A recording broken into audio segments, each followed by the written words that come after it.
हर हर महादेव, जय भोलेनाथ। नमस्कार, मैं साधना पांडे मार्गदर्शन पे आपका स्वागत करती हूँ। दोस्तों, मैं बात करूँगी कि जीवित पुत्रिका व्रत में पूजन सामग्री क्या लाएं, कैसे लाएं, जो कि बहुत महत्वपूर्ण व्रत है। आप सभी जानते हैं कि पुत्र की दीर्घायु के लिए, लंबी आयु के लिए आज जीमूत वाहन की पूजा की जाती है। तो पूजा विधि आगे के वीडियो में आप जानेंगे। अभी जो है आप जानेंगे कि क्या क्या सामग्री लगेगी। तो चलिए देख लीजिए। सबसे पहले देखिए, ये एक मटका ले लीजिए, मिट्टी का मटका, और इसमें थोड़ी सी मिट्टी डाल लीजिए। और ये कुसा जो है आपको आज बाज़ार में भी मिल जाएगी, और यदि आप ऐसे जगह पे मिल जाते हैं तो आप ये कुसा उखाड़ करके भी ला सकते हैं। तो इसमें थोड़ी सी मिट्टी मटके में डाल लीजिए और ये कुसा लगा लीजिए। अब आपके मन में आ रहा होगा कि ये क्या होगा। तो देखिए, आप जीवित पुत्रिका व्रत में आप जानते हैं, जिस कथा अगर आपने सुनी होगी कि जीमूत वाहन की पूजा की जाती है।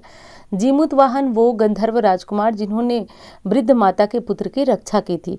तो ऐसी मान्यता है कि आज के दिन माताएं यदि जीमूत वाहन के प्रतीकात्मक रूप की पूजा करती हैं तो उनके पुत्र दीर्घायु होते हैं। तो देखिए, ऐसे करके जीमूत वाहन का जो प्रतिरूप है वो तैयार कर लिया जाता है। जल आप जानते ही हर पूजा पाठ में स्नान कराने के लिए जल चाहिए होता है। फूल और मालाएं चढ़ाने के लिए तो फूल माला जो भी मिल सके वो फूल माला ले लें आप। अब ये देखिए कलश है। कलश में आप वैसे तो एक चीज़ बता दूं, ये पूजा सामूहिक तौर पे होती है। तो जब सामूहिक होती है तो कलश रखने की कोई आवश्यकता नहीं होती। नदी किनारे, तालाब इत्यादि के किनारे ये पूजा होती है। लेकिन हम पूजा जब घर में कर रहे हैं तो कलश रखना अनिवार्य है। इसलिए कलश में आम के पत्ते डालेंगे, सुपारी डालेंगे, सिक्का डालेंगे, हल्दी डालेंगे।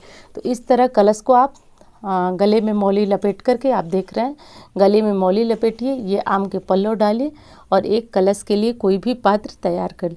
मिट्टी का भी पात्र ले सकते हैं और इस तरह का पात्र भी ले सकते हैं, ज़रूरी है ये। कलश के ऊपर रखने के लिए एक अनाज से भरी हुई, किसी भी अनाज से भरी हुई कटोरी एक ले लीजिए।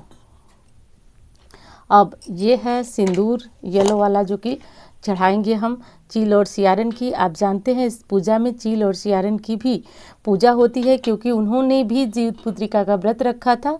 तो ये कथा जब आप सुने होंगे। और हाँ, ये एक माला होता है जिसको कि जीवतिया या फिर जितिया, अलग अलग जगहों पे अलग अलग नामों से जानी जाती है। तो आप इसको ना ये बाज़ार में मिल जाती है, और किसी कारण से यदि नहीं मिले तो जो मौली धागा होता है रक्षा का, उससे भी इस तरह की जितिया बना सकते हैं। तो ये ले लीजिएगा, ये बहुत ज़रूरी है। और माचिस जो है दीपक प्रज्वलित करने के लिए, और एक दीपक कलश पे रखने के लिए। और ये है रक्षा सूत्र। आप जानते हैं यदि हम वस्त्र नहीं समर्पित कर पाते तो रक्षा सूत्र को ही हम वस्त्र मानकर भगवान को या फिर पूजा में समर्पित करते हैं। और ये देखिए 2 सुपारी हैं, जिनको कि जैसा मैंने अभी नाम लिया, चील और सियारन। तो ये आम के पत्ते पर हम, जैसे हमने जीमूत वाहन को तैयार किया, वैसे ही प्रतीक रूप में चील और सियारन को हम पान के पत्ते पे तैयार करेंगे। अक्षत चढ़ाना ज़रूरी होता है जीमूत वाहन को, चील सियारन को। तो ये चीज़ हो गई सारी सामग्री।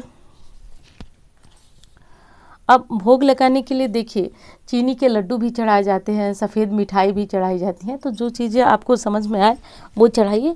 और यदि आपके यहाँ कुछ विशेष चीज़ प्रसाद में चढ़ती है तो वो भी नैवेद्य रूप में आप चढ़ा सकते हैं।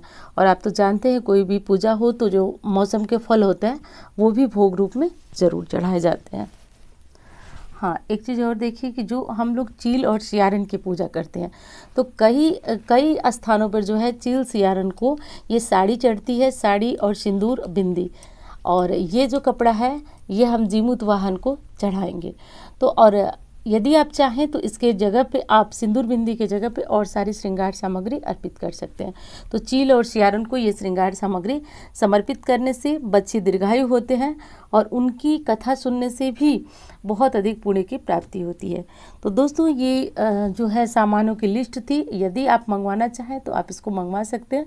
और ये सामान बहुत ज़रूरी है, बहुत हेल्प करेगा आपकी पूजा के लिए यदि आप लिस्ट बना लें तो।